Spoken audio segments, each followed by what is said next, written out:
Hello everyone and welcome to chemical engineer मातास। तो आज की वीडियो में हम देखेंगे to find unit digit value.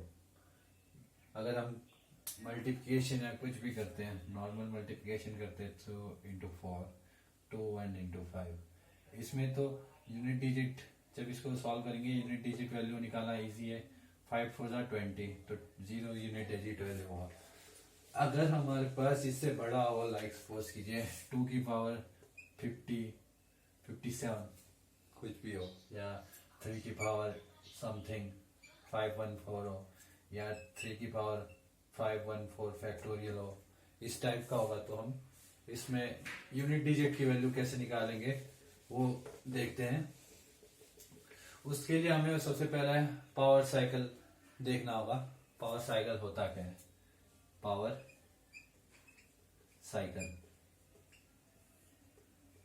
Cycle ये है, जैसे कि सपोज कीजिए 2 की पावर 8 है, ठीक है।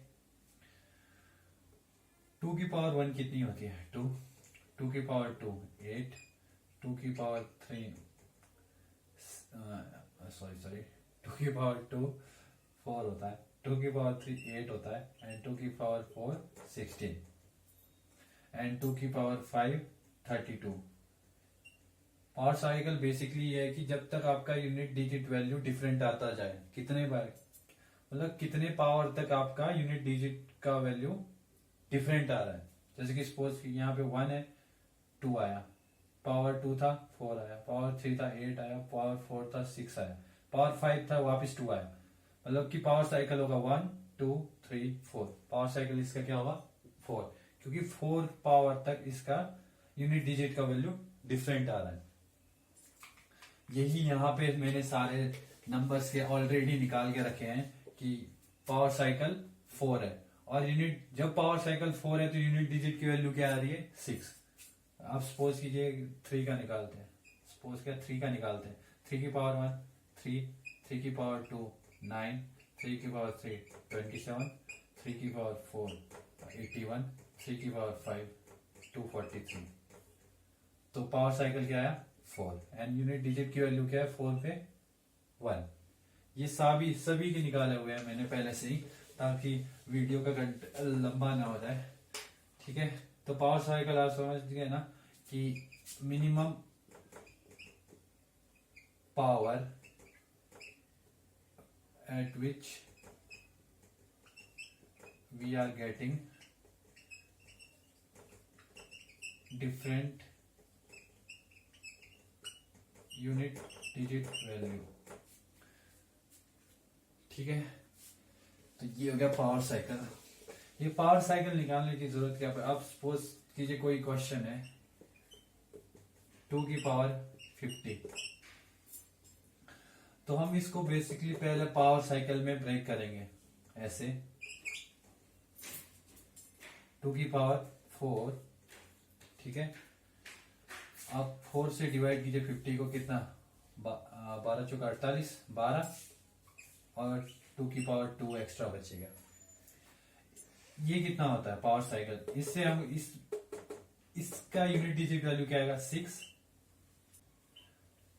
यूनिट डिजिट वैल्यू ही चाहिए हमें, सिर्फ मतलब है सिर्फ यूनिट डिजिट वैल्यू से, बाकी उससे सेकंड डिजिट में क्या आ रहा है उससे कोई फर्क नहीं पड़ता। तो यूनिट डिजिट कितनी है? 6, और 6 की पावर 12, और 2 की पावर 2 4 होता है। अब 6 को कितने बार भी मल्टीप्लाई करती जाओ, उसमें यूनिट डिजिट की वैल्यू क्या आती है? 6 ही। पावर साइकिल 1 है, और कितने बार भी मल्टीप्लाई करेंगे यूनिट डिजिट वैल्यू की कितनी वैल्यू आती है? 6। तो इसको अगर हम सॉल्व करेंगे तो इसकी वैल्यू आएगी 6, और उसको 4 से मल्टीप्लाई करते हैं तो 24। तो यूनिट डिजिट की वैल्यू आई 4। समझ रहे हैं? कि और एक और एग्जांपल लेते हैं। 3 की पावर 27, या 2 7 8 5 कुछ भी ले लीजिए। अब हम ले लेते हैं इसको भी वैसे ब्रेक कीजिए 4 से, ठीक है। और सिंपल मेथड, जब भी हम किसी चीज, अब हमें बेसिक रूल पता होता है, आपको छोटी क्लासों में पढ़ाया गया होगा कि 85 सॉरी, कोई भी नंबर, कोई भी बड़ा नंबर वो डिविजिबल बाय 4 कब होता है? जब उसके पास लास्ट के 2 डिजिट खुद डिविजिबल बाय 4 होने चाहिए। अब 85 है, 85 डिविजिबल बाय 4 है, 84 तक डिविजिबल बाय 4 होता है, तो यहाँ पे बचेगा कितना? 1। 84 बचेगा, उसका 1 बचेगा। तो हमें डायरेक्ट पता होता है, सपोज कीजिए यहाँ पे 3 की पावर 4, इस कॉन्सेप्ट को छोड़ दीजिए एक बार, यही है। इसी को नॉर्मल डिवाइड करते हैं, इसको नॉर्मल डिवाइड करते हैं, 6 को 24, 3 8। ये जो मैं कॉन्सेप्ट बता रहा था कि 4 से डिविजिबल कैसे होता है, इसके बाद बताऊंगा शॉर्टकट तरीका, जिसमें हमें ये सब देखना नहीं पड़ेगा। 3 की पावर 4, पहले जो मैंने बेसिक मेथड बताया उसी पे फोकस करते हैं। 3 8 12, हाँ 9 चौका 36, 2 5, 6 चौका 24, 1 बचता है, तो ये हो गया 3, 696। इसकी पावर साइकिल की वैल्यू, मतलब यूनिट डिजिट की वैल्यू क्या है? 1।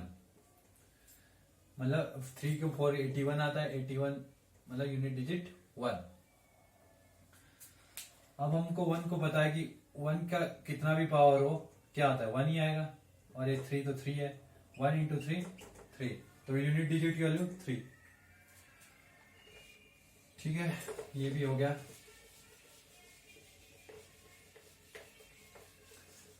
अब सपोज कीजिए 2 की पावर क्या है? 1 2 3 4 5 6 7 8 9 है, ठीक है। तो अब ये हम बेसिकली डायरेक्ट आ जाते हैं इस पे लास्ट में, कि आपका ये 4 से डिविजिबल होगा, ये पूरा डिविजिबल। जो बचेगा रिमेनिंग पावर साइकिल के तोड़ने के बाद, हमें डायरेक्ट पता है कि इसकी वैल्यू आनी है 6, क्योंकि हमने पहले ही सॉल्व कर दिया। इसका 2 की पावर 4 का पावर साइकिल आ जाएगा 6, और हम जितना भी हो उससे कोई फर्क नहीं पड़ेगा, 6, तो लास्ट में 6 ही आना है। हम डायरेक्ट यहाँ देखेंगे कि 4 से डिविजिबल करने के बाद कितने बचेंगे, कितने 2s बचेंगे। अब 4 से डिविजिबल होगा ये 22, 22 4 जा 88 होगा, 1 बचेगा, और सिंपल 2 बचेगा, और 2 बचेगा, और यहाँ 2, तो 6 2 जा 12, ये बचेगा 2। जो मैं पहले कॉन्सेप्ट बता रहा था 4 से डिविजिबल है, यही है। हम डायरेक्ट देखेंगे, इसमें हमें डायरेक्ट पता है कि हमें 2 की पावर 4 पावर साइकिल है, पावर साइकिल में इसकी वैल्यू 6 आती है, और 6 की पावर कितनी भी हो उससे कुछ फर्क नहीं पड़ता, 6 ही आएगा। तो हम डायरेक्ट लास्ट के 2 नंबर्स को देखेंगे, वहां पे देखेंगे कि 4 से डिविजिबल है, कितना डिविजिबल बच रहा है वो देख लेंगे। पावर एक ही बचेगा, क्योंकि 22 4 जा 88 होता है, और यहाँ पे 21 बचेगा 2, वो 1 ऐसे आगे उतरते जाएगा, और 6 मल्टीप्लाई बाय 2 88, मतलब 12, और यूनिट डिजिट की वैल्यू 2। अब सपोज कीजिए हमारे पास कोई फैक्टोरियल है,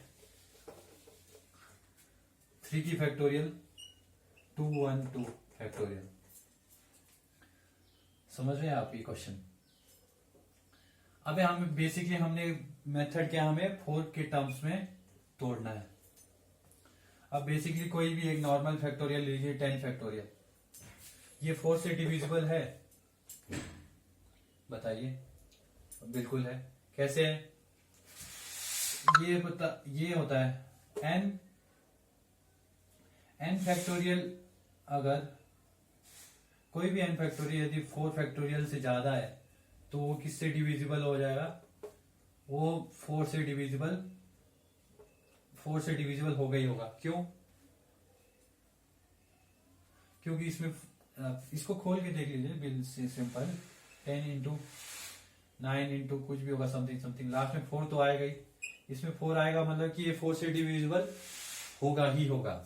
तो ये रूल है कि n greater than 4, n factorial greater than 4 factorial होगा, तो ये डिविजिबल बाय 4 होगा ही होगा।